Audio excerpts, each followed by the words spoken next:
कितनों को ये बात याद है जब यीशु मसीह जब 40 दिन रात के रोजों के बाद जब शैतान ने उनको परखा था, तो परमेश्वर किस वजह से बाहर आए थे? किसको पता है?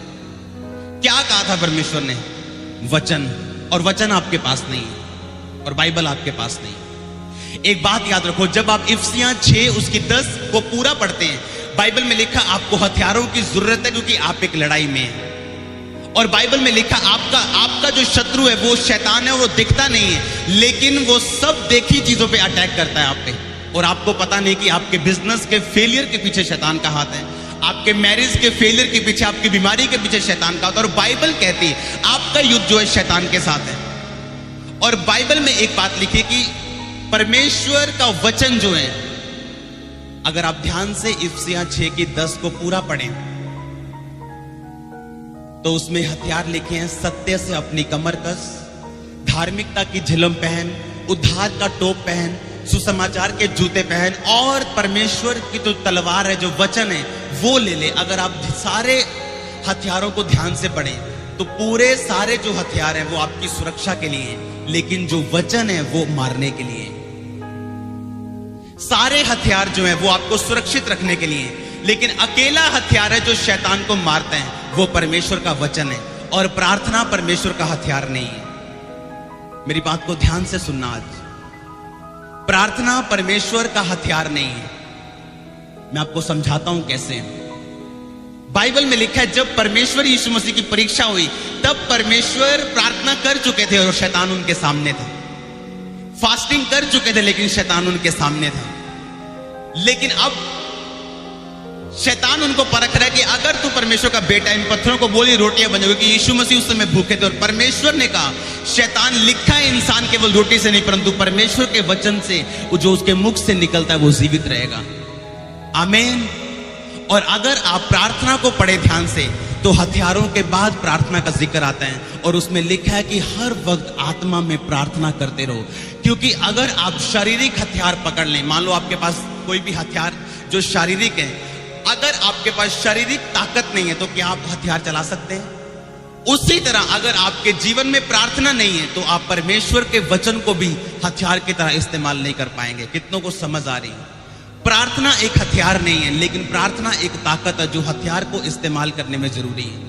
इसीलिए जब लोगों की परीक्षा होती है और शैतान उनको बीमारी के साथ परखते हैं, वो प्रार्थना करने के लिए बैठ जाते हैं, जबकि उनको ये पता होना चाहिए कि अब प्रार्थना करने से बात नहीं बनेगी, अब मुझे शैतान के खिलाफ परमेश्वर का वचन बोलना है।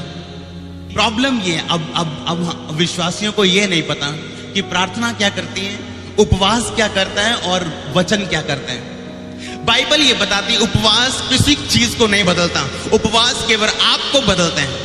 वो आपकी आत्मा को इतना ट्यून कर देता है कि आप परमेश्वर की आवाज को सुन पाते हैं, और जब आप परमेश्वर की आवाज को सुनना शुरू कर देते हैं आपका छुटकारा आपके पास होता है। आमीन।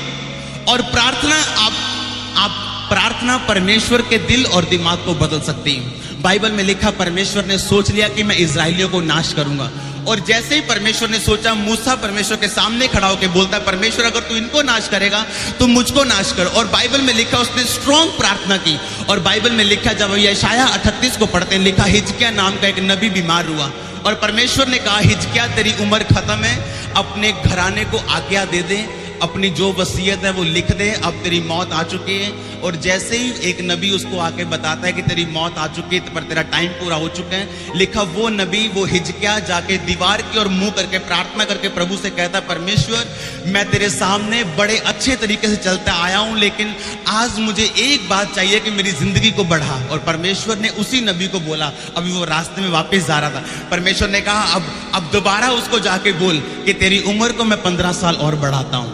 आमीन। सिर्फ प्रार्थना के कारण, प्रार्थना परमेश्वर की योजना को आपके जीवन में बदल सकती है। प्रार्थना परमेश्वर के माइंड को चेंज कर सकती है। उपवास आपको बदलता है कि आप परमेश्वर के साथ अपनी स्पिरिट को ट्यून कर सकें और परमेश्वर की आवाज को सुन सकें। और प्रार्थना परमेश्वर की योजना को चेंज करती है और वचन शैतान को हराता है। आमीन।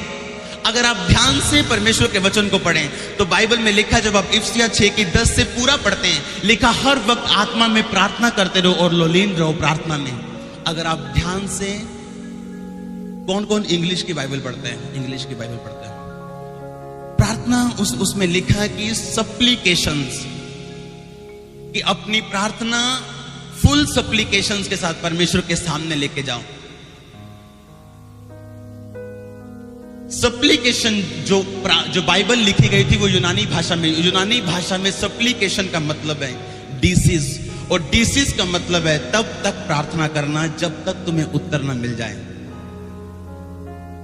और परमेश्वर ने लूका में उसका एग्जाम्पल दिया कि एक औरत जब परमेश्वर एक पापी व्यक्ति के पास जाती, एक बूढ़ी औरत, एक विधवा औरत, और बोलती मेरा काम कर, मुझे ये चाहिए, मेरा ये काम कर दो प्लीज।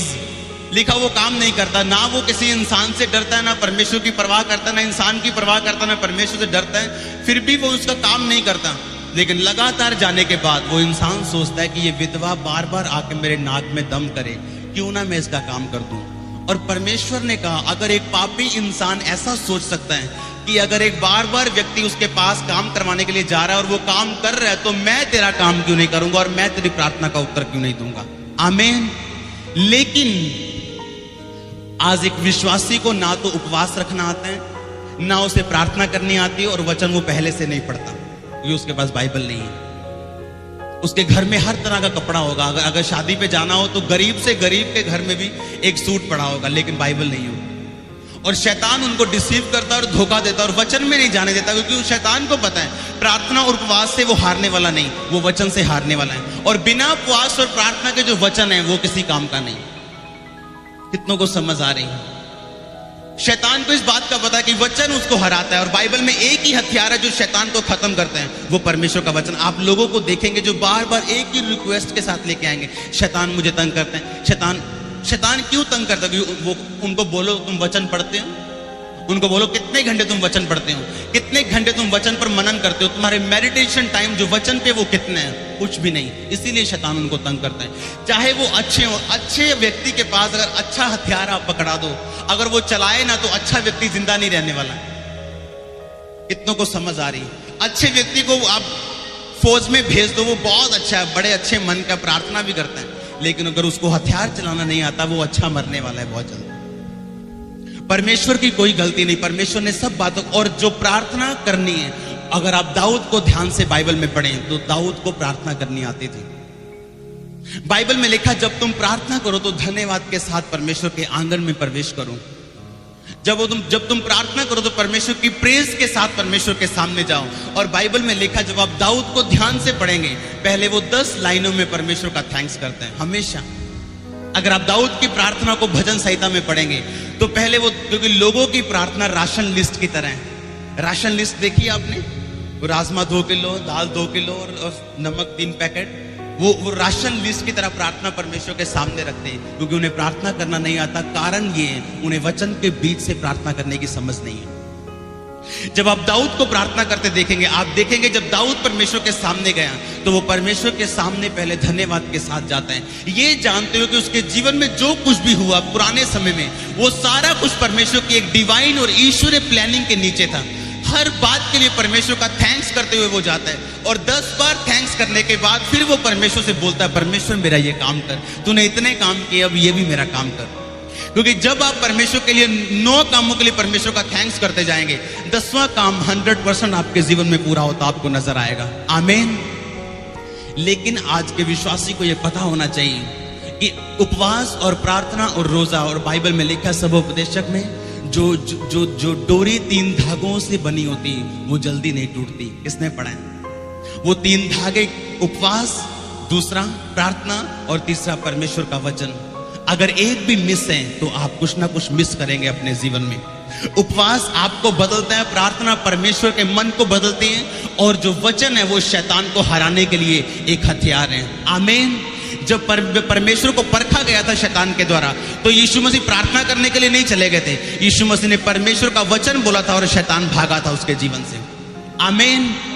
आपको पता होना चाहिए, अगर आपके पास बाइबल नहीं और आप परमेश्वर के वचन को ध्यान से पढ़ते नहीं, इस दुनिया में जितने भी मसीह लोग आप देखेंगे जो एक ऐसी जगह पे पहुंच चुके हैं जहां पहुंचना संभव नहीं, अगर आप उनके जीवन को ध्यान से देखो, मैंने देखा उनके जीवन को, आपको एक बात जरूर नजर आएगी, परमेश्वर के लिखित वचन के साथ उनका अटूट प्रेम। खाना खाना वो भूल जाएंगे, लेकिन वचन पे मनन करना कभी नहीं भूलेंगे। बाइबल में लिखा है परमेश्वर का दास जो इसहाक था, जिसके जीवन में आशीष थी, लिखा शाम के समय वो परमेश्वर के वचन पर ध्यान करने के लिए जाता था। वो ध्यान नहीं जो आज दूसरे लोग करते हैं, वो ध्यान कि जब परमेश्वर के कुछ वचनों को लेना और उस पे मनन करना, और उस समय आपके आसपास कोई ना हो और आप और केवल परमेश्वर, और जो कुछ परमेश्वर ने बोला है उस पे मनन करना, और जिन चीजों पे आप मनन करते जाएंगे वो चीजें आपके जीवन में रियलिटी में आती जाएंगी। आमीन। जब ये चर्च जो आप अपनी आंखों से देख रहे हैं, ये मेरे मन में थी आज से 3 साल पहले, और जो चर्च आपने देखी भी नहीं आज मेरे मन में, और उसे आप देखेंगे यीशु मसीह के नाम में। आमीन।